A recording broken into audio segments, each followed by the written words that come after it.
Hello, hello, hello. Welcome in, my button mashers. It is I, Nate's Legend, as always. And today I am joined by the one and only Mr. Jay Moore. How are you doing today, Jay? Man, I'm doing okay. I can't complain. I'm happy to be here today. Today's a very special episode for us. It is. It's a very special episode. I've tried to make sure everyone is aware, but if you're not, welcome into the season finale, the season 1 finale of button mashing. We've had a lot of changes throughout the year here. We've been at it for just over a year. And for that reason, we're going to take a small break. It should just be a few weeks. We're looking to come back mid to late January. Really is kind of what we're aiming at. Give us a chance to kind of play those games, get a few things set up. Now we're planning some big things for season 2. I don't know if they'll be available right at start, but we have all sorts of fun stuff. Jay, you and I kind of went over them. We won't give away too much. I'm not giving away nothing. Nothing. It's going to be exciting. Nothing. Jay, Scott in particular is going to be instrumental in that, and I just want to give a huge shout out there.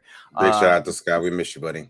Miss you, buddy. Hoping to have him back soon as well, starting with back with season 2. So, yeah, welcome in everybody. Season finale. It's going to be a fun episode. We have quite a few things to cover.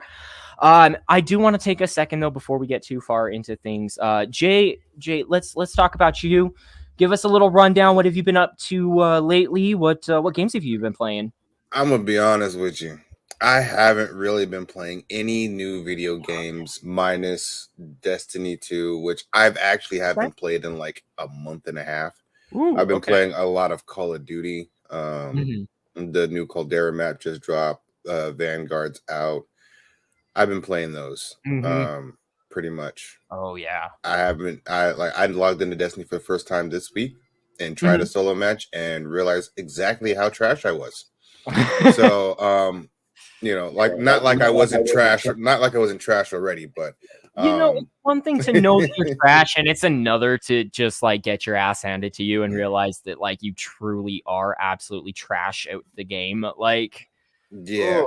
Well, what I noticed was when I went from Destiny to Call of Duty, that's where everything kind of changed for me. Then going back into Destiny again, it's kind of, Okay, I can see what you're saying. I can see. It's like I lost some steps. I need to reclaim. And that's fair. Anytime you go from one game, any similar game, you bouncing back and forth, it takes some learning, and it takes a learning curve to get back into it. We've talked about it on the show before. I mean, that's why I couldn't get into Spider-Man to begin. Is it was or not Spider-Man? Sorry, I don't even remember, but it's too similar to Batman, right? And it happened. There's definitely a learning curve coming back out of it. So, no, that's wonderful, and big things coming out of Destiny. We'll kind of break those down here in a little bit. We'll little teaser for what's coming in the show. All right. That said, let's go ahead and jump into things here. We're gonna start with our think about it question. Riddle me this.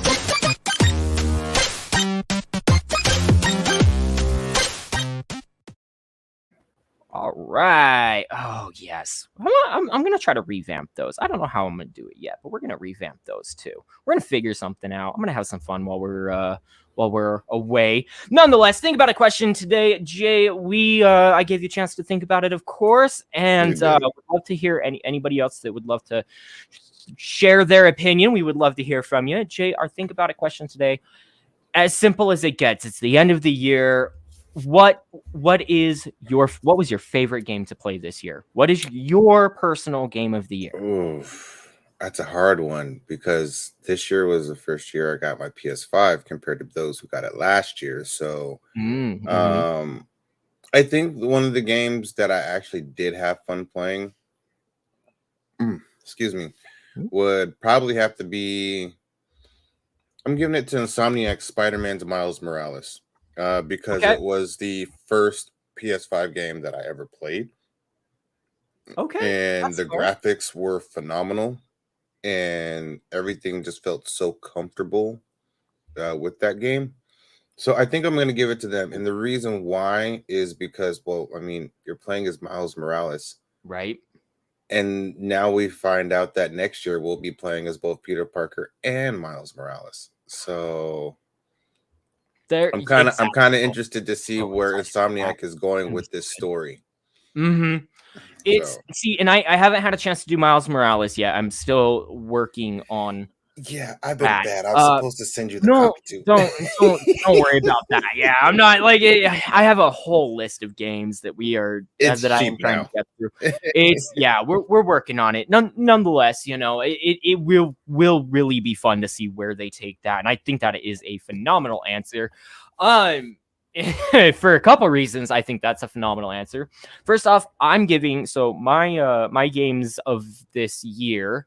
I would have to say are Rocket League, mostly because of the hours that I put into it. I had they had some good stuff come out this year. I'm a little disappointed with them. They have the Mustang, which is my favorite car. Don't judge me. Don't at me. That GT350, man, looked pretty good. I saw the trailer for it recently, and I was kind of shocked when I saw it. Oh man, 69, just cherry red. My wife would like also a 69 GT 500. That's her also favorite car. Mine is actually a 64. 64. Okay, I can see 64.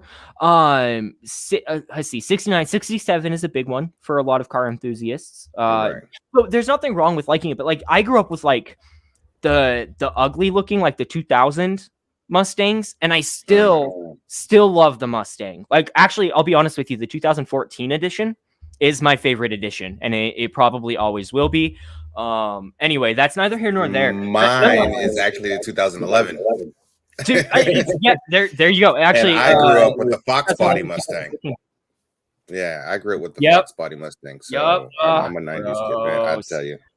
Yep. Oh, that's rough. That's right. Anyway, nonetheless, it's 20. Like, okay, if you don't have credit, like if you don't have enough already, or if you don't plan on racking up credits, if you want to buy them right now and you don't have enough credits, it costs $25 just to get enough to actually like. It's that's my disappointment. Instead, I spent $50 and got an entire game. I ended up buying Hot Wheels because I've always asked for a Rocket League racing game. That's what I want, is a Rocket League racing game, right? And this one's pretty close. We'll have to talk about it one of these times on the show. But nonetheless, we are so far off topic today. We're good. We've only been out. Fine. Oh man, yeah, we're good. Definitely good. Y'all, I'm gonna be honest with you. The only thing I can think about right now. Oh, so sorry, my other game. So beyond Rocket League, just sheerly because of it, I was gonna say Spider-Man as well.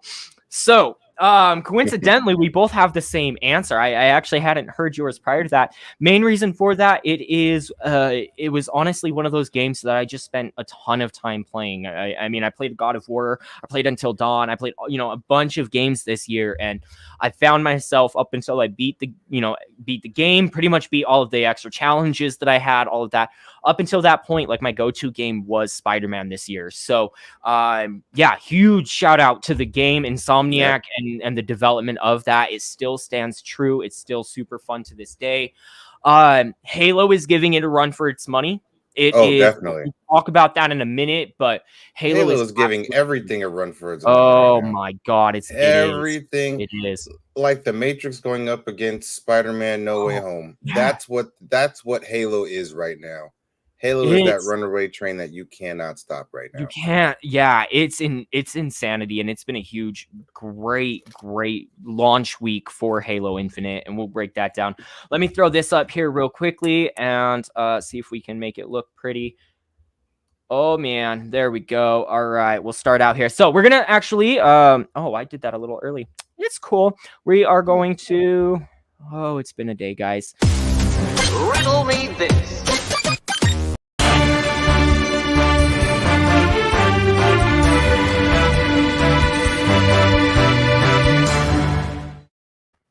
You ever butchered the season finale so badly that you hit the wrong video first?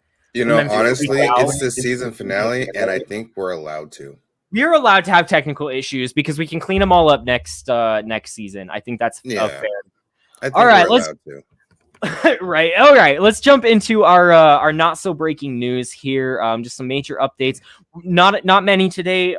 Both of them concerning corporations because Former corporations. They used to be partners when you think about it. Yeah, they did. Anyway, all right, let's jump into it. So our first topic today is going to be coming out of Bungie. So Bungie has come under fire after an article was released by IGN documenting reports of a toxic work environment. 26 current and former employees were interviewed for the article. Bungie had hired a diversity and inclusion director, but even so, the employees still feel progress is slow and hasn't been enough to fix the overt sexism, systematic inequalities, and boys club culture. Bungie CEO Pete Parsons released an apology statement stating, "I'm heartened by the progress we have made, but it is not enough and it has taken too long. It also does not sweep away the bad experiences people have had at our studio." Now, I know 26 employees is not a super large sample size when you think about the fact that they employ at least 800 people. It's definitely not a large, but when you think about the fact that 26 of them and is still consistently stating the same thing, it's they're trying, but it's not happening fast enough. You gotta think that that there's definitely still something going on there, right? Like, what are your thoughts on the matter, Jay? I actually pay close attention to the devs with Bungie, being is that I do play Destiny and stuff like that, which is technically their only title at the moment, besides the others that they've had in the past, in the last 30 years. And big shout out to Bungie. Congratulations on 30-year anniversary. Under these circumstances, I see why they pulled a charity run this week because of the article that came out. Wow. But people could still donate if they wanted to get the in-game incentives and stuff like that for a great cause. I see this as a learning experience for them because they are still just a little bit shy and independent of Activision Blizzard. So they're still fairly small, but you have to remember that some of the developers that came with Bungie came from Activision Blizzard. That's fair. I have to kind of give them the benefit of the doubt because at least they're taking that proactive approach and trying to fix it, unlike Bobby Kotick and the guys over at Activision, which is going to pretty much lead into the next story. Right, which it does. It absolutely segues so wonderfully into the next section. Oh my goodness, Activision Blizzard. I know I just throw the Blizzard the logo up there, but it's Activision Blizzard. It's Activision Blizzard. Okay, it doesn't guys. matter. Bit of an update here with Activision Blizzard. Employees have officially formed a strike and are attempting to form a union. Many employees have signed union authorization cards.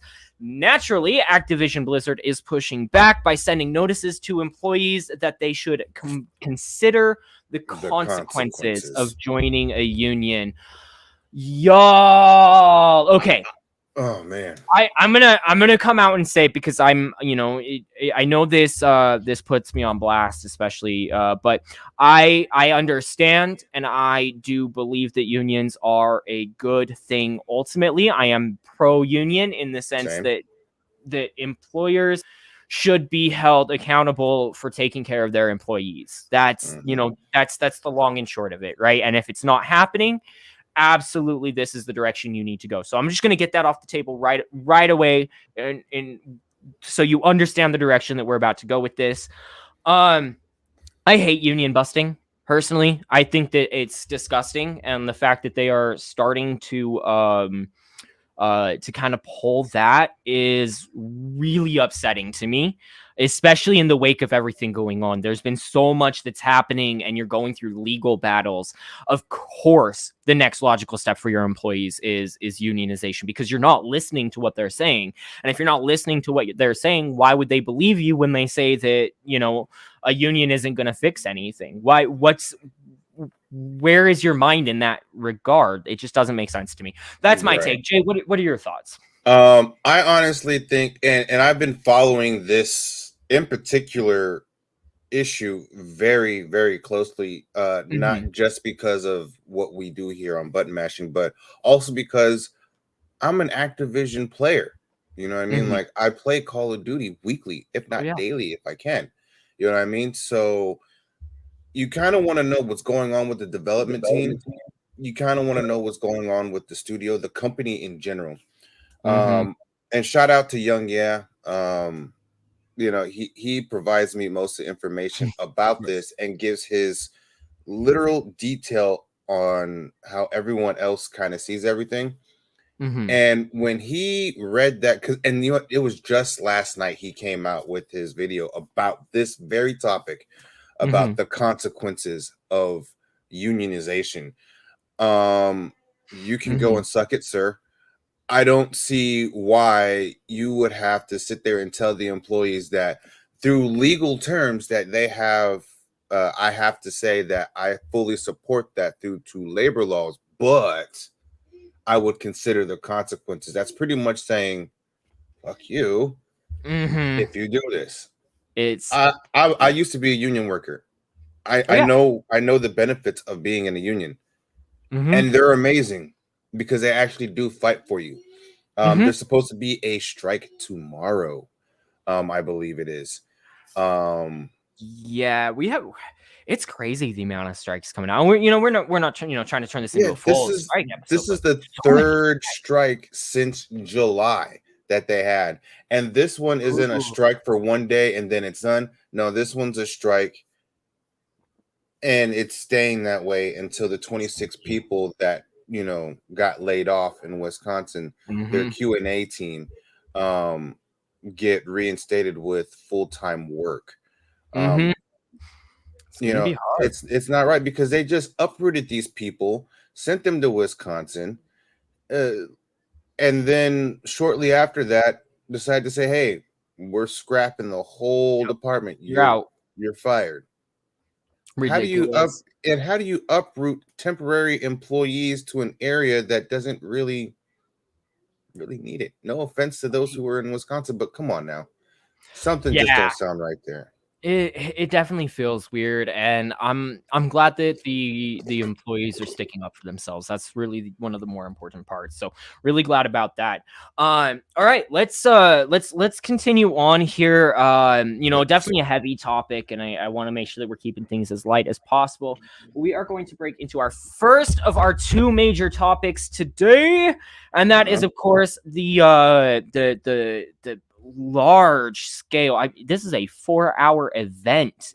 4 hours. I was trying so hard to watch it all, but we got the Game Awards. Took place December 9th. This is the logo the backdrop I could find for it. So sorry about the dates on there, y'all. It's already happened. We're gonna talk about some of our favorite. Well, I say our. We're gonna talk about some of my favorites because I chose the list and Jay had absolutely no say in the matter. This is my list. I kind of just scrolled through. It's in no particular order except for the fact that I kind of had to go. I didn't watch it all in order. I just looked at articles. So, that's pretty much the long and short of how we got our updates today. Nonetheless, we're going to jump into our first big announcement. I'm most excited about this one. Suicide Squad, Kill the Justice League. Oh, actually, sorry. I should also, wow, total space brain today. We're going to break this into two different parts. We are going to talk about the games, the gameplay trailers that we saw, the announcements that we saw, all of that sort of fun stuff first, and then from there we will break it down into our winners and kind of our opinions on those. Keep in mind we are doing our favorites simply because the Game Awards are a 4-hour event. It is they cover a lot, and I don't want to make y'all be here all day with me. I mean, I love you and I would do it. I just don't want to make you guys have to do it. So you guys don't have to stay with me that long. I did it. Oh man. Okay, so tell us, but before we break into any of them, how was the experience watching it live? How is the compared to say some of the other shows that happened throughout the year? How was this one? This one actually felt good.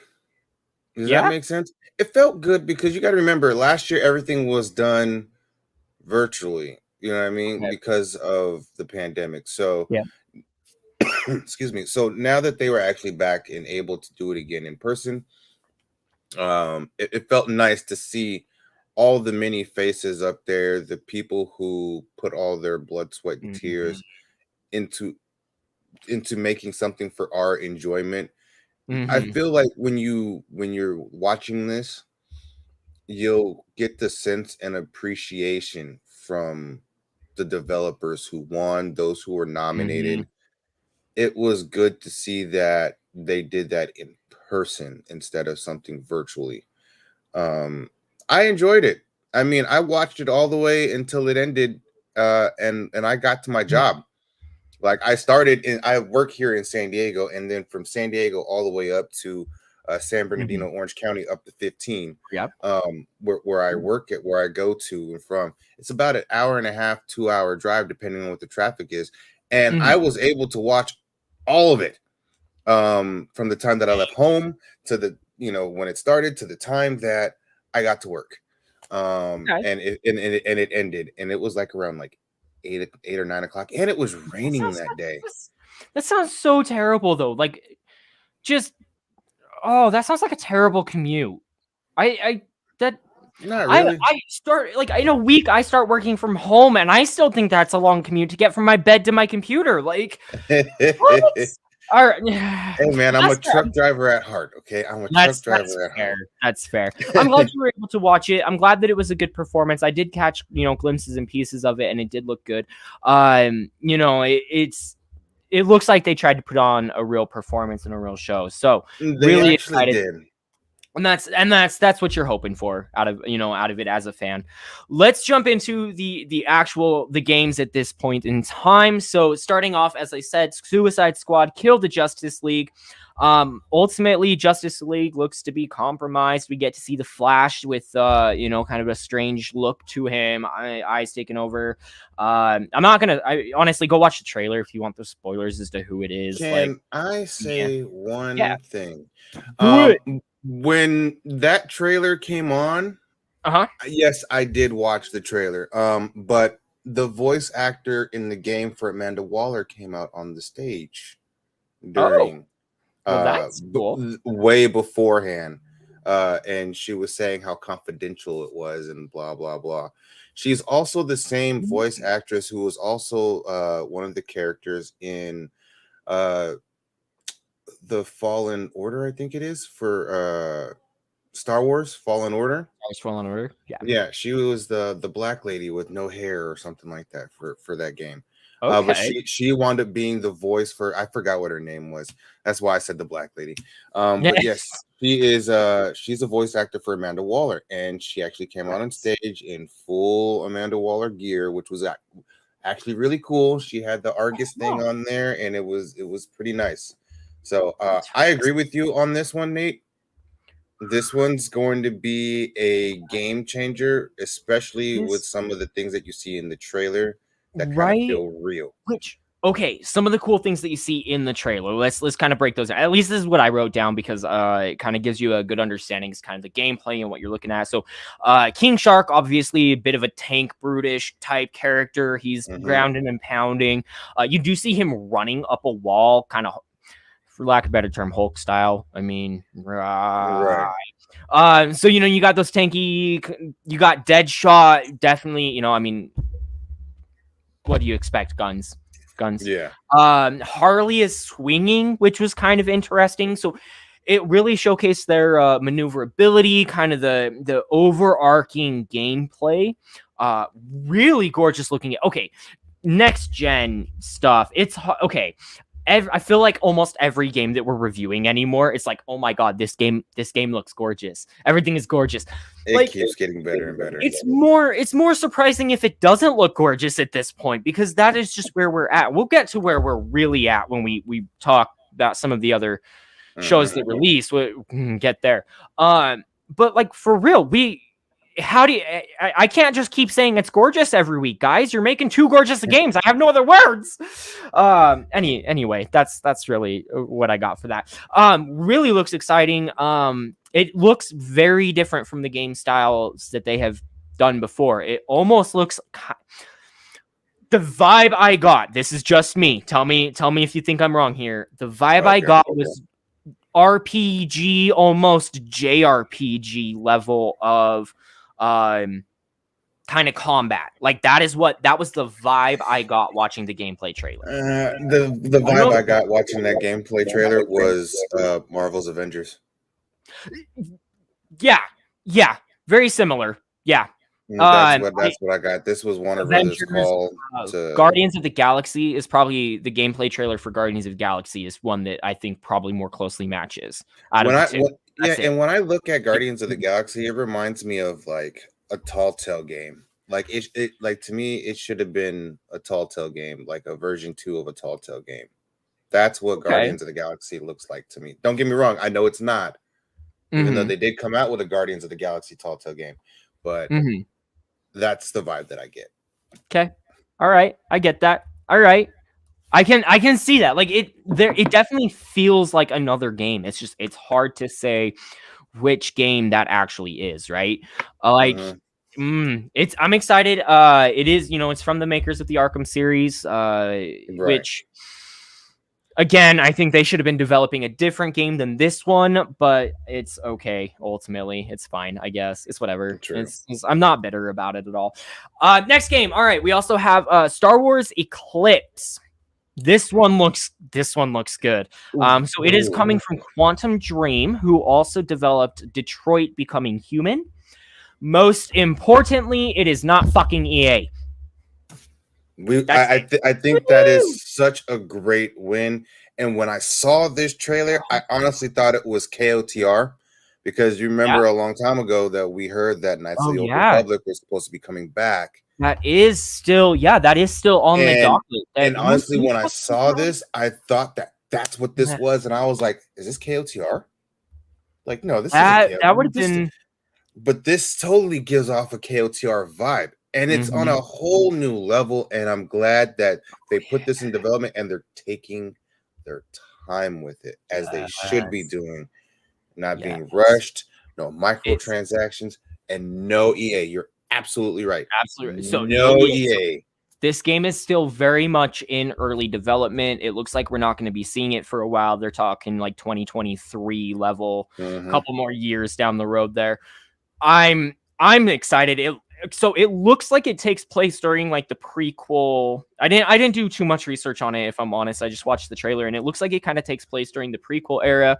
You ended up seeing Yoda in a Jedi temple. So like in the Jedi, the big one on we see quite a bit of Jedis. Anyway, and you see a lot. You see all sorts of different lightsabers. You see all sorts of different, like you see yellow, green, blue, red. Obviously, you get a little in there. But you see a yellow and a green fighting, don't you? If my recollection is so, it looks like it's gonna get intense. It does. I'm super excited for this one, and again, 2023 though. So, all right, continuing on, we're gonna kind of start our kind of push to get through these, mostly because we want to make sure that we have time to talk Halo today as well. So we won't take too much time with the rest of these. Most of them are just teasers anyway. So, Wonder Woman. Yes. Very much just a teaser. Very much. What did you think, Jay? I think that's a step in the good direction. It's a step in the right direction, because when you think about it, what really female roles in video games where the lead character is a female? What do we have for Horizon Forbidden West, Metroid Dread, Hellblade? You know what I mean? Like you don't. I mean, you got a few. I mean, I guess I could keep listing. You have a few, but this is DC we're talking about here. Warner Brothers showed their ass in this, and I'm very happy to see where this goes, because to me, after this, the next step, if this all goes well, if they turn this into a series and it's done and it's ended, Justice League would be either Justice League or Superman. I can see them making a Superman game eventually. I think as flight gets better, that becomes easier. But it looks so. The one thing I do want to point out that I want to make sure we notice, the character model looks very much more Gal Gadot movie than it does anything else. It doesn't feel comic. It doesn't feel video game. It feels real life. It feels very real life. They're very much kind of modeling it after Gal as much as they can. As much as possible. Yeah, that outfit is iconic, man. The Wonder Woman outfit, it does work very, very well. I'm actually happy to see that as a streamline lead in a video game, as opposed to being a microtransaction. That's the word I was looking for. Yeah. Yep. Oh, and I apologize. No official date on Star Wars Eclipse, but the next one that we're talking about, that's the one I got it mixed up with, is Alan Wake 2. So the reason I bring this up, it's coming in 2023. I haven't played Alan Wake. This is kind of this will be my first. Right? I've heard great things about it, but here's why I brought this up. So Alan Wake 1 was an action adventure game. The sequel is set up to be a horror survival game. Survivor horror game, whatever. So it looks like they might be going slightly different on the genre, which could make things really interesting. Just wanted to kind of throw that out there. It's a good way to spice things up. Right? I mean, think about the way that God of War did things. You change the game style. I mean, it's still the same type of game in the end, but like it's a difference, So maybe I'm hoping it's just something as simple as that, and then we can try both of those. Maybe we get those on the show as well. All right, here's the one. I know I should have really put this one so much earlier in there because I love this so much, and I'm so excited to talk about it and to have seen the cinematic trailer, Hellblade: Senua's Saga. Oh my goodness, we got like a 6-7 minute cinematic trailer for this with all sorts of fun monsters and next fucking level. Like, I love Hellblade. Oh man, next level. Did you see like the behind the scenes with that too while they were presenting it? Like, I was so intrigued by it. I was like, okay, we can. I like this. I like this a lot. I'm intrigued by it because I've never played anything in the Hellblade series, so I'm kind of interested to see what this is gonna go. Check it out. It is on Game Pass. Hellblade: Senua's Sacrifice. Is that? Yeah. Anyway, it is on Game Pass. If you get the chance to check it out, especially anybody dealing with, I will give a trigger warning to people. However, especially if you're dealing with, like a lot of depression, schizophrenia, that sort of fun stuff. Definitely trigger warning. Want to make sure that you're very aware that is what the theme of the game is, and it does not stray from that for the second game as well. So just want to throw that one out there. But I'm super excited for this, and it's just going to be so insane to get back in that, and it's so gorgeous. And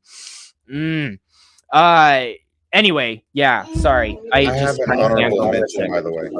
Oh, do you? Okay. Let's just throw out our last one, and then we'll go into our honorable mentions. I thought we were there yet. My bad. Well, one more. Sorry. The Halo TV series. We got a first teaser look at the Halo TV series. Okay, I want to hear your thoughts before we go too far. They made Master Chief look like a fucking giant compared to everybody. He is. I mean, grunts are like 5-6 feet tall. Like, right. Master Chief is like 6'7". He's like tall. He's like Yao Ming compared to everybody. He's dunking on everybody. It makes things start to make sense when you put it into perspective like that. Like, he's massive. I appreciate it though, and I'm happy to see this not as the adaptations that we would normally see, like an animated type deal or anything. I'm happy to see that it's actually like real life. You know what I mean? Yeah. It is definitely live action, which is so much. Did you ever watch Forward Unto Dawn? The live action? No. If you get the opportunity, watch Forward Unto Dawn. I will I don't know. It feels very almost like okay. Okay. Sorry, we're gonna tangent for a second. You ever seen Lion, Witch, and the Wardrobe? No. Oh my goodness. There's a lot, man. I'm sorry. It feels very kind of B plus list, right? It's not meant to be an A list, go see it in movie or in theaters movie, but it really sets a tone for what the live action can actually do and what it can be. And it's mostly CGI and live action, but highly recommend that one as well, especially if you're going to check this out.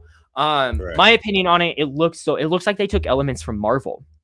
Like you have nowhere in Marvel, and this just looked very reminiscent of it with the space worlds and whatnot. And it feels like they're really branching off into the lore. It looks like they're doing a kind of throwback to creation of Master Chief, which I think fits well into the theme of the current game, Infinite, which we'll kind of get to in a second, but. So excited. Coming to Paramount Plus. Yes, I was about to say Paramount Plus took the lead on that, which is good. Do we know, is it going to be is it weekly release, or are they just going to bulk release it? Because I'd love them just to binge it has not been specified on the Paramount Plus website. I did look it up. Did you? Okay. Yeah, that's it has not been specified. I had a feeling we were going to talk about it since it was Halo themed, and I was like, let me look it up just in case it was mentioned in first shit. You mentioned it, so I was like, perfect. Okay, we'll have to, because it begins streaming soon. We'll have to just check and see if we can find it on the app soon. Right. Let's go into our honorable mentions. Jay, I'll let you go first. It may be on my list, it may not be. Let's get your honorable mentions. Go ahead. I only have one honorable mention, and it's actually not a video game, but video game based. And it was a shock because at the Game Awards, we were introduced to a snippet of the Matrix Resurrections and the Unreal 5 engine that they dropped as well. That was on my list of honorables. Yup. Go ahead, keep going. I was looking at this, and I actually downloaded it, and I actually played it. And I have a 165 megahertz screen. It's not 4K, but I have the refresh rate. I have everything on my PS5 hooked into it. I had to unplug it from this and put it on my 4K 120 hertz TV, 2.0 HDMI jack, just to see exactly how good this was. Oh my goodness. It's like walking in real life. It's like someone took a camera and it's just like live streaming this beautiful world to you. I'm sitting here like, are we actually in this? Is this real? So then it got me thinking, are we really in the Matrix now at this point? Because like Keanu Reeves said, Matrix 1 set the tone for a lot of things leading to now. They started, the bullet time stop and all that stuff. And now seeing how far advancement they've come, and it's on an Unreal Engine 5. Right? Can you imagine what that's going to look like? Say if it was Halo that was on Unreal Engine 5 or Spider-Man on Unreal Engine 5. Everything that's going to be coming out on Unreal Engine 5. Like we talked about the beautiful graphics that we're currently seeing. Right. And that is nothing compared to what it's about to happen here. Like imagine Final Fantasy on that, or even Rocket League. How crazy the detail would be. Even Call of Duty. Like I was playing Vanguard, and my wife was like, "Is this a movie?" Because of how good it really looked. She thought I was watching a movie, and I'm like, "No, babe, I'm playing the game." She's like, "Damn." You know what I mean? So that's my one and only. That's my one and only honorable. I thank you for throwing that out there, because yes, that is on my list as well. Let me throw these out here for you. So some gameplay that we saw. All right. Oh, wait, actually. Boom. Okay, we're gonna throw that up there because we have Doodles throwing in some comments. So yes, Reeves and Carrie Ann Moss weren't physically there. That's insane. Like, well, it's press week, man. You got to remember it's press week, and that's the reason why they weren't there. I mean, they had to introduce it, but it was definitely press week for them. And I'm sitting here like, holy shit. the way they made that so real was so crazy. I really do like that. We're having another little technical difficulty. I lost Nate, but I'm gonna keep it going. I'll stick on the Matrix because that was one of the things that did stand out to me. Actually, there was another one that stuck out to me, and that was Destiny 2's release of the Witch Queen that's coming out in February. That was supposed to drop last week, but they extended it to February to make sure they got it right. I can't wait to play that and kind of get back into the Destiny lore because I want to see how much further the rabbit hole goes with this story. So yeah, I'm looking real interested in seeing how that's going to turn out. Do we have you back there, Nate? I'm back. I'm so sorry. My internet has been absolutely garbage lately, and I'm not sure what happened there. So I apologize, but I am back. Thank you for keeping things going. I'm gonna have to go back and be listening to that again because I love it. All right. Fantastic. Well, thanks for keeping things going for us. Let me go ahead and where were we at? Was I throwing out my honorable mentions real quick? Yes, we already finished the Matrix. We're moving on to the next one. All right. Before you got cut off. So just a few here. We got Forsaken. We got Elden Ring. We got Sonic Frontiers and Sonic the Hedgehog 2, the movie. Yep. Woo, buddy, looks so good. All right, and then we got Tiny Tina's Wonderland. We got Among Us VR. The Matrix, obviously, as we mentioned, and then Dune Spice Wars were kind of the ones that rounded out the top. Totally forgot about Dune Spice Wars. Right? I'm super stoked. I'm stoked about that. I want to see where this goes. Dune was such a great movie. I liked it. Hey, did you get a chance to watch it? I did, right here on this nice TV. Well, hey guys, I have a very special surprise for us. We're gonna go ahead and throw him on in here if he's ready. Hopefully, I hope he is, because we're gonna bring him on. Doodles, hello, Scott. How are we today? We're so excited to have you. I'm doing good. It's good to see you guys. The connection might not be the best because I'm on my phone, and it's an iPhone 6. You know how it's a good phone. It's got the aux port still on it. So there we go. Those are still the best. I just wanted to jump in and say hi, and I miss you guys. I don't know if I have the battery life to stay in for long, but I'm going to hang out for a minute. Yeah, hang out with us when you gotta go. You gotta go. We're so excited to have you. Let's. It's been a few weeks. You've been doing a lot behind the scenes with me, at least encouraging me and stuff. So, still definitely been around. Been a few weeks. Been a while. Dude, I've played through Dark Souls 3, I think 4 times. So yeah, it's been a minute. I'm doing good. I'm trying to platinum. It's great to see you, Jay. Good to see you, Nate. Trying to get the platinum. Gonna go. You know what? I'm gonna try to platinum all the FromSoft games while I'm on my little break here for a minute. So we'll see what happens. Do it. Well, how close are you at this point? It's gonna be a while.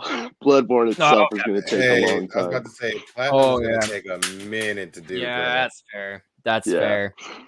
Oh goodness. Yeah, I just gotta. As far as I know, I have to beat the Marion Queen on Bloodborne, and that's gonna be a lot of Chalice dungeons. So yeah, no, it's gonna be a bit. I'll be praying for you. We're crossing our fingers. Hopefully you can do that. You'll have to keep us posted on how that goes because we're now fully invested. While we have you, let's continue on with the Game Awards. We're just going to go over the winners and kind of who was up for it. Basically, do you agree? What are your thoughts? Go from there, right? Now, again, I'm not going to do every genre. Keep in mind, the Game Awards are a massive, massive celebration of games. They literally have an award for every genre, and I don't want to break down every genre because that just sounds like a nightmare. So we're just going to pick some of my favorites and we will go from there. First off, we're going to pick the best narrative. We had up for the award Deathloop, It Takes Two, Life is Strange, True Colors, Marvel's Guardians of the Galaxy, and Psychonauts 2, with the winner being, of course, Marvel's Guardian of the Galaxy. Yep. What do you guys think? Is that a fair assessment? I think it's fair. I saw it coming. I didn't have a chance to play it, but I did think it was going to be this. I thought Guardians was going to take it. Same here. I thought they Yeah, were too, and they got nominated for quite a bit in they this. did. That's become one that I'm actually like. At first, I'm like, all right, like it's just gonna be more of the Avengers, but with a different team. But the more I hear about it and how good of a story it was, the more excited I am. So, all right, Right. I I think was it's looking fair. at some of the gameplay and in the in-depth menu stuff. I'm excited Mhm. to see just how much customization you do have. I want to Yeah. see what you can actually do with these characters because it looks like there is a lot going into it. I think they put even more than Avengers did, which I sure Hmm. hope. But like that's just my Oh. hope. Yeah, I Hmm. see that too, Nate. I did Yeah. see a lot more in this than I did see, and you know we both have that game, and you Yeah. know what, that was an you know Nate, one more game I should add to the let's think about a question was Marvel's Avengers. Oh, I I have did Avengers. I've been playing. I did thoroughly enjoy it. Oh, I see what you're saying. Sorry, I'm I late to it, and I'm such a bad podcast friend here. But what is the think about it question? Oh, think about a question. We absolutely want to hear from you on your think about a question. It's very simple. It's what was your favorite game to play this year? What was your game of the year in your Oh opinion? boy. Okay. Right? Okay. It's hard, isn't it? That's a It's tough one. difficult. To start, I would have to say, uh, you know what? I'm just gonna do a throw out. It's not from this year, but I did play Oh, no, the whatever PS5 you're version playing this year. of this game. Of course, anything from Soft for me generally, but I'm gonna throw out Destiny 2. I believe the port was way awesome. The PS5 Mm, edition of that game is beautiful, and it runs so good. It's Love fluid, it. and you can change your field of view, your depth, which is amazing. I love yeah, that. your FOV slider. Yeah, Mm, Um, and also the chance to be a hunter again is just mm. I'm sorry, I'm a Titan, bro. Titan main. Oh no. I'm not a dress wearing warlock or disappearing hunter. I'm sorry, I Nothing can't do like it. that. But every once in a while, I do play as my hunter and warlock, but only in Hmm. PvE, not in PvP. And we lost Oh, Doodles. we lost Doodles, and that's okay. He said he had very little battery life, so that's. I'm just glad he was able to stop by. I'm super. I am too. That Warm was to a the heart. good way to We're come going to. into the Okay, final I'm gonna episode. I'm gonna stand up for half a second here because this is driving me nuts. Can just 30 seconds because what we're gonna do, and you guys can hear me walking away. All I'm gonna do is just minimize one Hmm. thing because I'm sorry, I feel like an absolute like, oh, that's so much better. I don't feel like a ghost anymore. You Right. know, just a light got turned on and I felt like I was glowing. All right, we are back though. Let's keep going. Let's keep through our list. This is so I love listening to video game scores. Video game scores are known to help with focus. That's what they're intended to do is like help you focus in the game. So I like to listen to them on the back, just in the background. So do I. And so for that reason, I wanted to throw this one in here. Best score. Up for it was Cyberpunk 2077, Deathloop, Near Replicant, Marvel's Guardians of the Galaxy, and The Artful Escape. Near Replicant won this one. Hmm. I haven't had a chance to listen to the score, but knowing that they won, guess what's on my list? I'm really excited. I seriously, it's so nice to just sit down and just listen to some great background melodic music. Absolutely recommend it. Jay, do you have any opinion on the matter? I actually don't mind listening to because I honestly, I'm not gonna lie, I don't just listen to the music in video games like I Mhm. used to, but I also listen to them in anime as well. So for Mhm. them to actually win this, I'm actually kind of happy about. And one thing that I thought was actually going to be there was Final Fantasy Online. Mhm. I thought that they would, they have a pretty good score. I've listened to it and Mhm. it's not bad. It's actually really calming when you listen to these video game scores, not Mhm. outside of the video game like I'm used to. It helps with your imagination, and you're right, it Mhm. does keep you focused, but it gives you a place for you to escape when you're It listening to does. things like this, especially when you're driving like I do. Agreed. All sorts of shit go through my head. Throwing this one up here as well, because I agree with you there. Throwing this out here, Jordan Murray. Next time we have him on, absolutely, we can talk about Nier. Jordan is, of course, one of our had him on as a guest on the show. Huge shout out to Jordan. Shout out to Hope to have Jordan. you on sometime again. Absolutely great times. All right, we gotta continue. We gotta keep going on here. We're just gonna kind of let's kind of browse past the next couple, and because we gotta get to Halo 2, and we're pushing an hour. So best ongoing game, this one surprised me, but at the same time it didn't, and I'm really glad that it won. So between Apex Legends, Call of Duty Warzone, Fortnite, Genshin Impact, and Final Fantasy 14 online. Is that 14? That is 14. 14 online. Yep. Final Fantasy won, and I'm super excited for that. It feels like a change from the norm. It feels like it's been a lot of these battle royales lately, and I don't know if Final Fantasy has a battle royale mode, but like ultimately it's these games that rely so heavily on that, and it's a change. We got something new, something different this time. Yeah, it wasn't a looter shooter, and yeah, you're right. I was happy that it wasn't there, but one game that I was kind of hoping that would give Final Fantasy a run for his money, because if Final Fantasy didn't win, a lot of people are gonna riot. But I was surprised to not see Elder Scrolls Online on there. Bethesda's been doing pretty extensive work with the expansions and stuff like that, and keeping up with the game constantly every 3 months. Every quarter they're dropping new content, which is good for such a big game. So I thought they would be in the running for that. Apparently they were not, and that's fine. But a lot of people would have rioted if Final Fantasy 14 online did not win. That's true. And I'm just glad that it's something different. All right, continuing on though, gotta keep it rolling. We got most anticipated. We got Elden Ring, God of War Ragnarok, Horizon Forbidden West, the sequel to Legend of Zelda Breath of the Wild. So Breath of the Wild 2. And Starfield, and the winner being Elden Ring. I understand. I get it. I get why everyone wants and loves but God of War, guys, God of War. Yeah, and you want to know something crazy with Elden Ring? I have a feeling that Elden Ring it's a 50-50 shot here, because remember Cyberpunk 2077 was supposed to be like the shit. And they made such a big deal about this, like such a big deal. And it flopped. Scott's having a panic attack. Don't do this to me. No, we won't do it. I understand why Elden Ring won. No, that's not to you. That's straight to me. He's cheering Elden Ring on. Like, okay. I'm sorry. He's fighting with me here behind the scenes. And please don't get the wrong idea, everybody. I want Elden Ring to be great. I want every video game that comes out that's supposed to be hyped to be great.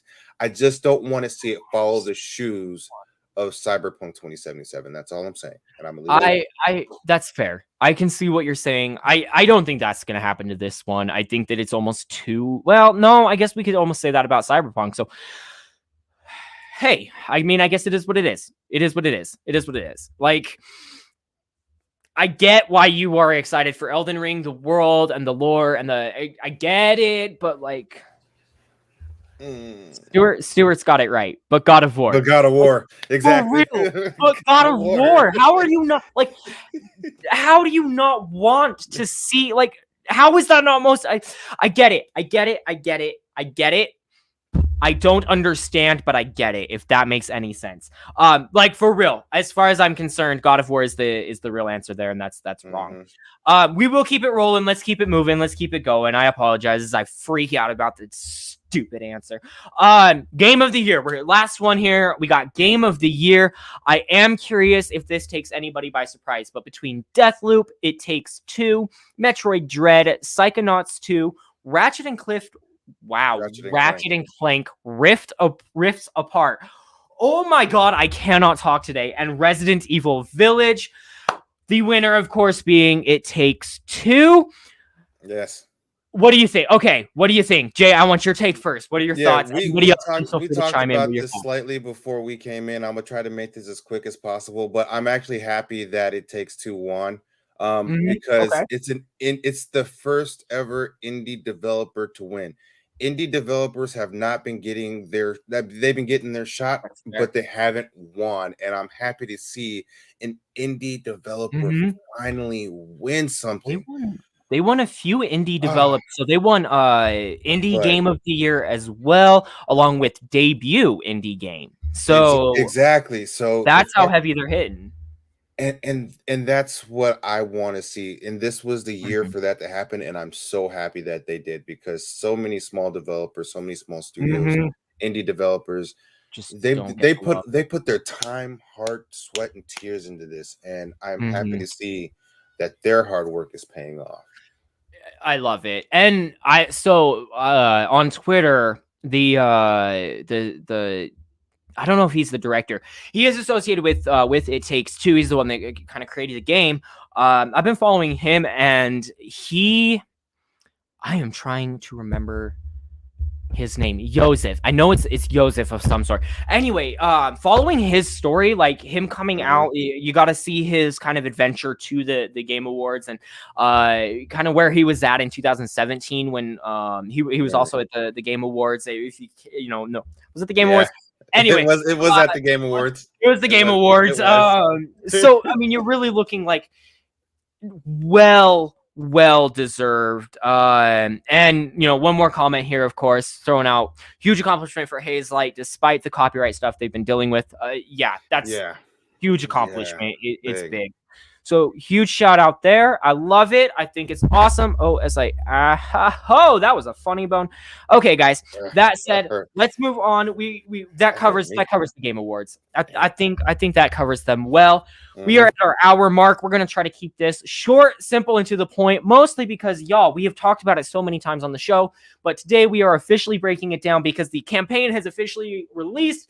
You know what it is. It is Halo Infinite. We're going to start by throwing this up here, but I'm going to be honest with you. Having that up for the whole show is, I don't know. It's not my favorite all the time. I want to be able to do this. I want to see you face to face. I want to be here. I want to, you know, not hiding behind some wall. I want to see y'all. So we're going to do that. And then this didn't translate well, but hey, we got Zeta Halo in the background. All right, y'all. So let's break it down. We got Halo Infinite finally releasing. So, game itself, it is developed by 343 Studios, released by Xbox Studios. Microsoft Studios. I'm going to be honest with you. I don't know why I did this. I don't know if it's a momentary lapse in judgment. I don't know if I'm going crazy, but I literally wrote in my script here, developed by 343 Studios and released by Marvel. Which is not right at all. That's not right at all. Where it came from. I don't know why I have Marvel in there of all things, but it's Microsoft Studios. That little error never happened. Guys, Halo Infinite is the 6th game in the primary Halo saga, at least in the mainline story. It was originally set to release November 10th of 2020. It obviously got delayed, mostly for the pandemic reasons, but multiplayer feature went live in the form of a beta that never really stopped. It was a beta, but like also it was the game releasing on November 15th, 2021, and the campaign officially released just a few days ago, December 8th, 2021. Halo is, of course, a first-person shooter. I mean, that's by definition what you're dealing with, right? So by definition, first-person shooter. And so new to the Halo universe, though, prior to, contrary to the other games. I'm still here. Technical no, you're good. You're good. Keep talking. You're good. So prior to the other games, it is a semi-open world game. So it is, they're definitely taking things in a new direction. The game itself, it's 1 year after the ending of Halo 5. The Banished attacked a UNSC, the UNSC Infinity, which was led by Atriox, the Banished Warlord. Atriox then hurls Master Chief into space and leaves him for dead. 6 months later, Master Chief is found by a Pelican pilot, and they make their way to the Zeta Halo after a kind of a signal call. Once you're there, you discover the weapon, which is an AI designed to capture to imitate and capture Cortana.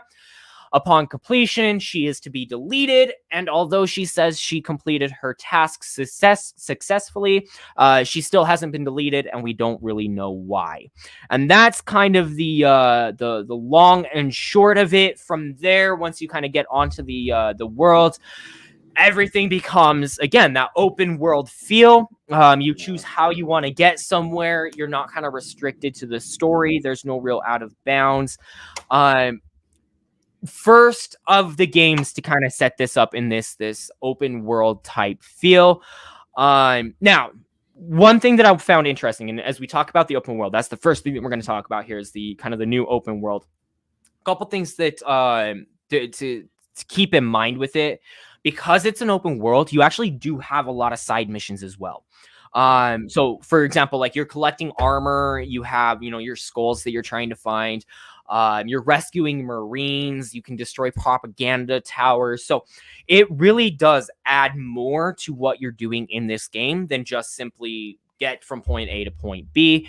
And I absolutely love it for the Halo world. Like it feels good. It feels smooth. It feels productive at the same time. You're, as you're going, you're dealing with things and you're staying productive. You're not just wandering the map aimlessly for ages and ages, right? So I thoroughly enjoy and love the open world feel to this. In fact, the best way I can describe it, in my opinion anyway, Halo meets Assassin's Creed Valhalla. Okay. What I mean by that, the worlds feel very similar. The kind of foresty type feel, the way the mountains grow, look, whatever else, they feel very similar. But it's still Halo at the same time. That's good. But the way you move around the map, the tasks that you have to complete. So like if you're collecting armor, generally there's going to be a band of bad guys surrounding the armor, right? And so you have to go in and find a way to kind of take them all out and then unlock the chest. Like very similar feel in the style of like what the tasks are, what the world feels like, but you're thrown in as as Master Chief, full Halo, full, so it definitely feels Master Chief meets Assassin's Creed Valhalla IMO, like my opinion. If that's the open world feel to it. Now, so. I have a question for you. As you're playing Halo Infinite, how are the controls? Like, how does it feel? Does it feel like the Halo of previous time, or does it like? We will get to that. We'll talk about that because I want to talk about the way that the combat feels, and we'll talk about all that. That was my next question too. How was the combat feel? I got you. We will absolutely get to that because I want to break that down. It's smooth though. It's smooth. It's nice. I do want to throw up as well, just since we're at it, I would love a Captain America Master Chief skin. That'd be interesting. He's saying that because I had to move my camera and Captain America's in the background. Plus, I actually am wearing Captain America's shirt right now. There you go. America. All right. Yes. So let's talk about some of the since you bring it up. Let's talk about some of the upgrades and the differences that this game brings compared to the other ones first. Before I talk about how it's similar, I want you to understand how it's different. Okay. So we're going to talk about the upgrades and what they made, what they changed. I'm going to throw that up there because yes, we do love the poster. I have your poster, the one that you gave me. I have it here. It is planned as when we do our remodel, it's going to be thrown up. Just all right. Keep your eye out. It'll be there. We're going to pay some homage. Nonetheless. All right. The biggest upgrade that I noticed, the first thing I noticed about this game is the graphics. Oh my God. And I know I mentioned it before. That's all we can say about any game anymore. Oh my fucking God. This is so gorgeous. It is beyond. So keep in mind. So I'm running this game on my Xbox One S. Okay. Not even an X, not just my Xbox One S. Main reason for that, my RX 580 is dying. Not dying. Okay, that's a lie. It just doesn't like the new games. It's a mid-range GPU. It's not games, and it doesn't like them. So it does me no good. And that's the only thing about my computer that's mid-range. Everything else is high-end. It's just that graphics card, and I need to upgrade it because running this just on my 1S is freaking ridiculously gorgeous. It is so unreal. You feel it is so immersive. You feel like you are there. So what you're saying is they did a good job with the integration between the two, the previous system and the current system. Mm-hmm.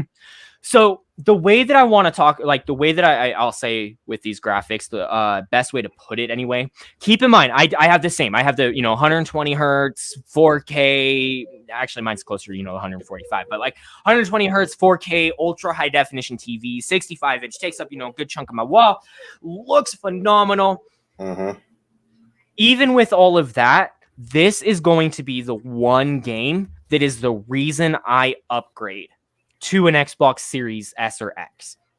Like, I thought about that too. Matter because I had all of that. I can still play in 4K. I have my PS5, so I don't have to worry about that, right? Like, but my 1S still runs 4K in ultra high definition. Maybe not at the same time. Maybe not during games. Whatever. But yeah, neither here nor there. It's still capable of doing it, and it still looks gorgeous. This game is going to make me want to upgrade. That is how gorgeous of the game this actually is, and how good it feels to be in this game. Like, that is the level of graphics. It, like, honestly, it's hard to tell really that it's graphics versus like someone being there. It is amazing. Right. Chief's armor, especially. That's the it one. It looks so redefined compared to previous years that we've seen his armor. Like, is there really been an upgrade in his armor at all? When you think about it, has there really been an upgrade? They make adjustments every year. They've changed which mock version they're on. Like, it's But should they? That's the question. Yes. Because I don't think they should, because I think they should leave it as is. If it ain't broken, don't fix it. Here's why. That's fair, but like which superhero, which anybody, right? Like superheroes as a whole, the whole point is to upgrade. Even Batman upgrades his suit, right? That's true. Yeah, it's to make it fit your environment, make things better. He's got to figure out a better way of venting his hands if he's going to be using plasma weapons or something. I don't know. Well, I only say that because of the time skip. You know what I mean? Well, not time skip, but the time where he was kind of, he was sleeping. So. Okay. Yes, that's valid. That's valid. That's why I say that. Let me counter with Microsoft has done a really good job of bringing up how things are the way they are, right? They're releasing those extra videos of like, hey, this is how they got the grappling hook. This is how they made it. They have one with the sacrifices to get the shield generator and all that fun stuff, right? Right. You're trying to explain how these came to be so that it's not just a weird, like, hey, suddenly you have this, right? Mm-hmm. And because they added so much to this game. We can kind of continue on in what they added, but it made the upgrades to the suit make sense for the upgrades to the game. Okay. Yeah. That's fair. Anyway, speaking of upgrades, continuing on, so beyond just the graphics and how gorgeous it is, we actually have quite a few new weapons. Oh my goodness. Yeah, he's bringing it back. Y'all in the comments, y'all. Y'all in the comments. We have some new weapons. So, specifically weapon types. I want to talk about not specific weapons, because I mean, yes, you have your standard, Halo weapons. We kind of know what they are. They've messed with how they perform, whatever else. But specifically, we're looking at more of the type of weapon. So you have your standard kinetic, which is your marine type weapons, the UNSC. Mm-hmm. You have your plasma, which is going to be kind of more of your elite and grunts and covenant. That's the term I'm looking for. It's going to be your more covenant, but then you add a couple extra here. So you have shock weapons now, which are essentially lightning weapons. And you have hard light, which are beams of light that you fire. Great updates. I think that they did a really good job of balancing these. I don't want Borderlands level weapons. I don't need 20 different weapons that I can choose from, different types of, ammo, whatever else. No.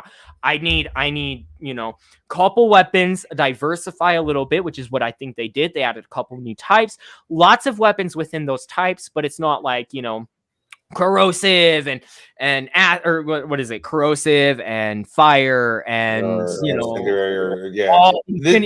of the ones that Borderlands has. They kept it nice and simple and nice and sweet, and I think that it's a really good upgrade for that. Yeah, it kind of reminds me of Mass Effect in a way, because in Mass Effect you don't really get that very many weapon options, and I think that's what made it also so good, because you don't have to do so much. Light upgrades, of course, throughout the game, but not as much. And I like to hear that. Now I'm slightly more interested to want to see where this story goes, and even myself get an Xbox Series S. It's the progression in the weapons as you learn the weapons and which ones are kind of unlocked and when. It's a natural progression. It makes sense why you can wield what you can wield now. I don't necessarily want to say like it's not necessarily a linear upgrade, but like it comes with upgrades, if that makes any sense. Like it's as you play. Trust me, it's well done, in my opinion. I think they do a good job balancing that. Anyway. All right. Sorry, as I tangent off of what you were actually saying, is that totally probably didn't make any sense. But we will talk about the other abilities. Just make sure that we kind of get out of here at a reasonable. Oh, Jay, did you have something? Sorry. No. You good? Okay. Just making sure. No worries. Making sure I'm not talking over. That's always my biggest fear, is that other than the tangents, which tangents are one thing, I always fear that I'm just talking over you guys. Like I really. Anyway. All right. Continuing on. So we do have some new abilities. Obviously, we've mentioned it. Everybody knows and loves it. We got a grappling hook now. And oh my goodness, it actually feels good. It feels smooth. You start to learn how to use it. The majority of the time, it's pulling you towards things. So you can pull yourself towards enemies, pull yourself up cliff sides, pull yourself where you need to go. But it also pulls select few things towards you. Oh, yeah. Doodles, I agree. I love the so do I. It's great. I love them. I think that's a staple of the show. right. So you can pull weapons towards you. You also have canisters that like you can throw. So you can like throw it's extra bombs that are just kind of laying around that you can just kind of hurl at people. You can pull those towards you as well. So when you're in a bind and can shoot it over to those, it yanks it right back, get out of a situation. You can then use it to zip away, fly away, get where you need to go. It makes movement so seamless. You are in battle, then you can get out of battle, but it can also do where it's pulling you towards things. You hit the right enemy, you time your melee, you take out an enemy, and then you're able to just kind of jump right into the next kind of flow of the combat, right? Then so more fast paced is what you're saying. It is way more fast paced, and which is nice to an extent. We'll kind of get into it in a second here, why I say nice to an extent, because it does cause some problems, and they've decided to make the game slightly harder, and I'll get into how it's harder momentarily, because it's not the way that you would think that it is. But nonetheless, they definitely added to it and made things flow more seamlessly. Some of the other abilities that you unlock along the way are going to be your proximity sensor. You have a shield that you can drop, and you can unlock these are just the ones that I've unlocked. I don't know if there are more. There's probably more. But you also have like a dash that you can unlock, and it will it's a dash. But like I don't even know. Like, I'm trying to think of like what would best kind of dash. What would be the best comparison? The Titan Dash from Destiny. Titan Dash from Destiny. Yeah. Yeah. It's just a quick short burst. It's not anything major. It's meant to be evasive more than it is anything. Right. I will point out, switching between, you get all of these abilities. You get all four of them kind of going at once. Switching between the abilities is difficult. It's all on your D-pad. So, you hit right first to pull up that section of the menu. And then, so it's still your quick select. But they're kind of difficult to get to and kind of difficult to remember, especially in the heat of combat when you want to drop a shield and then maybe zip somewhere or try to dash. Like you trying to bounce between those while still firing can be a bit difficult. That is my only complaint to them. I love these abilities though. I'm looking forward to see what else you can, because I've seen a few of them. You have a shield that you can like redeflect things, and so there's a lot more that you can ultimately unlock. Super excited. Murky, throw that up there. Is that our suggestion there, Doodles? Is that what we're well, okay. As far as the dash goes, yeah, that's a good that's why I said it's a good comparison too. I'll have to look it up. Yeah, well, so we have the Murky Hand Scythe from Dark Souls 3. So it is dash. Yep, there it is. All right, fantastic. So great new abilities, a little difficult to get to and maneuver between them. It kind of slows down the pace, unfortunately. But once you have everything kind of dropped and ready to go, you're good to go. Like you can take on, and it really helps out, especially that shield. But yeah, it's interesting. Continuing on. Sorry, again, I feel like I'm just kind of pushing through. We're well past our allotted time here, so I want to get to everything, and we're almost done, I promise, guys. Okay, so the enemies. Let me break down. Okay, so I talked about how this game is more difficult, or at least that's what the whole intent is to be more difficult because, the environment itself. The Banished are still your main protagonist, which means that you are facing a lot of grunts and brutes. Fewer elites, but lots of grunts, lots of brutes. The brutes seem to be a little easier to kill, which is really nice, but there are so many of them. So many of them. It's like elites, you'd get 4 or 5 at a time in a battle, but this feels like there's like 20 of them just like scattered, and it almost feels overwhelming in that regard. But they are actually a little easier to kill. The elites that you do run into, on the other hand, are much tougher to kill. They have definitely beefed them just a little bit. They're meant to be more of your, not quite boss, but like they're meant to be more of your more difficult ones, your rare.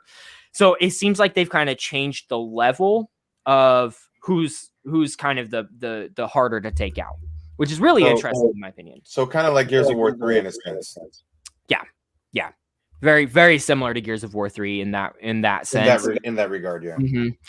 But that said, as mentioned, there's a lot more of them. This is across the board. This is how they made it more difficult. The biggest problem that I have with this game is the sheer number of enemies, and there are so many of them around, no matter what who they are, jackals or whatever, jackals, grunts, whatever it is. You quickly become surrounded, and you can be completely 360 surrounded, which becomes very overwhelming and causes a lot of death because, you have to watch your 6 at all times and you're the only person there. I play on normal settings, and I have died more times in this game than in any other Halo. I don't die this often, and it's sheer number of enemies, the sheer amount of force coming at you at any one point in time, and they always feel to be upgraded. Like it's never like just a bunch of brutes. It's like brutes and 4 tanks, or not 4 tanks, but like 4 turrets. So that's how they made it more difficult. And I don't think it makes it more difficult, just makes it more aggravating. It's really just a lot of grind. The map itself makes it a little easier. Being the free kind of open world, you can get out of situations, especially with the grappling hook. You can get out of situations pretty quickly. So if you can beef up that grappling hook and get out of there, it makes it really easy to kind of reassess and re-strategize. So I will give it props in that department. Although there's a lot of enemies, you can still reprioritize. So, and other than that, combat feels so good. As mentioned, you can get in and out of situations, but you can flow between, and the flow between enemies is just an unreal flow. It is fast-paced, go, lots of enemies, and you can you're just going in there, even if you're just going in a melee, bouncing between the two, you feel so badass, just in, out, zip, like you're really going to town, and the combat feels very, very much next gen, while at the same time, the feel itself does feel very old school Halo.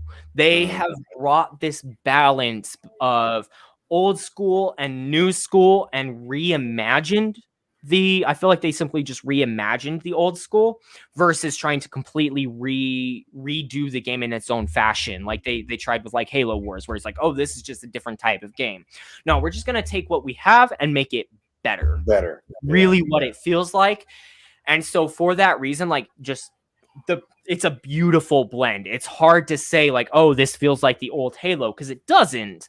It does, but it doesn't, because it also feels like the new Halo in its own right, and is absolutely fantastic. The combat feels smooth, in my opinion, just a little overwhelming.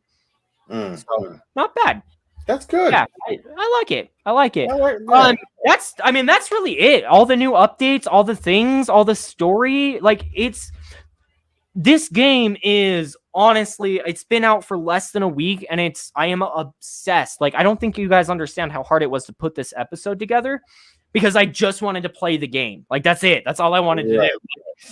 It's so, so good. I am absolutely adoring it. If you get the chance to play the Halo campaign, I highly recommend it, especially if you love those open world games. In fact, you know what? Let me give you my final opinions, and then we'll give our farewells and get going for the season. Oh, man, I can't believe we're already coming to an end on the season. It started with us, man. That's crazy. It did. We'll break down. We'll give a quick recap before we go. It's fine. Let me give you my final quick opinion and rating of the year, of the season, guys. So, holy shit, this game is absolutely amazing.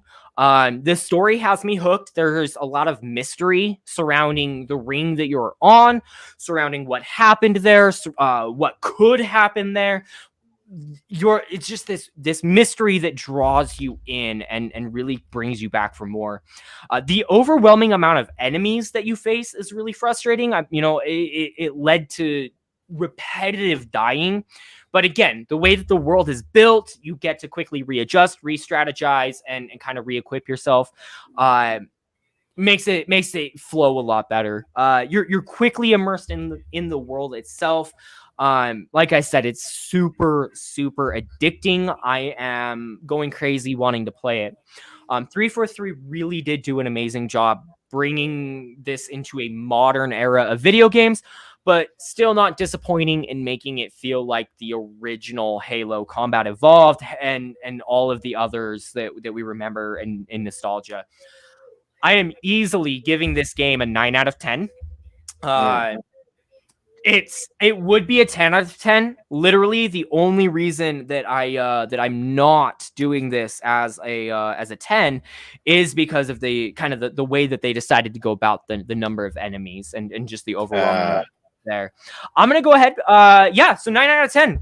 That's my Halo review. Here's what we're gonna do. We're gonna throw this back up here, and we're gonna throw this back up here. Hey! Everybody back in. Absolutely fantastic. Way to end. I'm so excited to end this season with the three of you here. This started out as a message from Patrick, as y'all remember Gaggle of Geeks, doing their show, and it started out as a message from Patrick, just basically hey, I want to do a video game podcast. Who wants in? And I remember that. I commented, and Jay commented, and Patrick ultimately, he said, yeah, go do this show, and I have someone for you. And so, Jay, you and I were the first episode. Yeah. You and I have been at this since day one, and I've loved having you a part of this, and thank you for everything that you have brought to the show. It's been, which direction? Yeah, we got him. It's been amazing having you, and I want to personally thank you for coming on and everything that you've done, always being willing to jump in and help out anytime. You're the ultimate bro, and we really appreciate it. And hopefully we can play some more games throughout the year. So love you. Thank you. And then moving on, Doodles, everything you've done. So for those that don't know, Doodles didn't start out doing this. It's something that I kind of dragged him into. I wouldn't say kicking and screaming, because kicking and screaming. There were claw marks on the ground. There we go.